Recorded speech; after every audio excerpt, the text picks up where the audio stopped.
Et je pense qu'en plus, la sécheresse vaginale, forcément, si elles gênent dans les rapports, parce que ça les rend douloureux, du coup, il y a une appréhension des rapports qui fait un fait cercle que- vicieux. Exactement. La sécheresse vaginale signifie un manque de désir, vrai ou faux?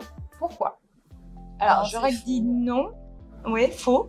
Également, alors dire pourquoi non, je pense que c'est plus un dysfonctionnement Ouais, je suis d'accord. Ça peut que, être que un problème de désir. Et en fait, je pense qu'on confond la sécheresse vaginale en tout cas, je suis pas professionnelle, mais je pense que on confond sécheresse vaginale qui peut être due à un dérèglement hormonal ou quelque chose avec un manque de lubrification dû à une absence de désir ou quelque chose comme ça. C'est très bien dit. Je pense qu'il faut, dans la sécheresse vaginale, il faut considérer d'abord, juste pour info, hein, c'est fréquent. C'est fréquent, alors évidemment, c'est fréquent chez la femme ménopausée.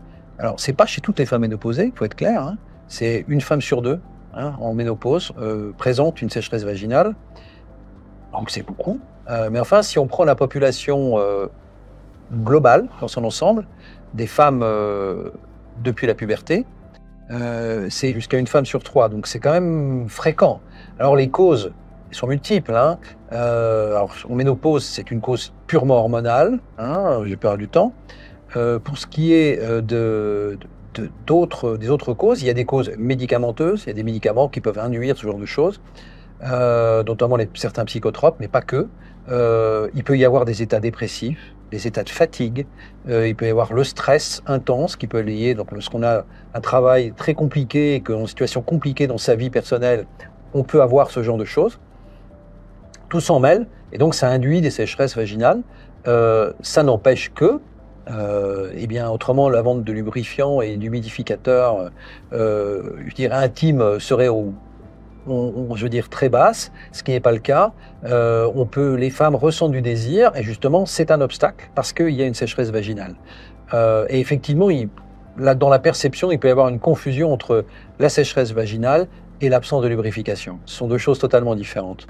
Mais du coup, la sécheresse vaginale, ça se traite à la demande quand on souhaite avoir des rapports. La première chose, c'est s'il y a une cause, il y a un médicament, ça va s'arrêter. Il y a une situation, on est en postpartum pendant les 6 mois, 3 mois, 4 mois après la naissance du petit dernier, etc.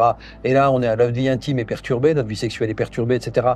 Dans ce cas-là, ma foi, ça va s'arranger. Donc, il faut surveiller ça. On peut aider, il est possible d'aider avec une facilitation des rapports sexuels, de l'intromission, pour être clair, qui est par un lubrifiant ou par un agent humidificateur de la zone intime. On a le choix.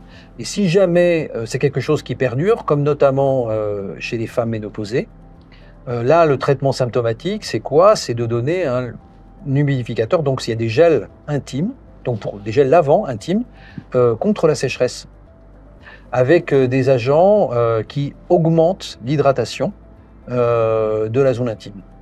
C'est quelque chose pour lequel il y a des solutions qui existent, qui sont des solutions qui font partie des cosmétiques. On ne parle pas de médicaments, là on parle de cosmétiques. Accès en vente libre en parapharmacie ou en pharmacie, au choix. Donc c'est présent, les gammes existent, sont des gammes de gel lavant intime sécheresse, typiques. Et pour ce qui concerne des lubrifiants, ils existent aussi. Les brûlures urinaires après un rapport sexuel, cela peut arriver et c'est fréquent.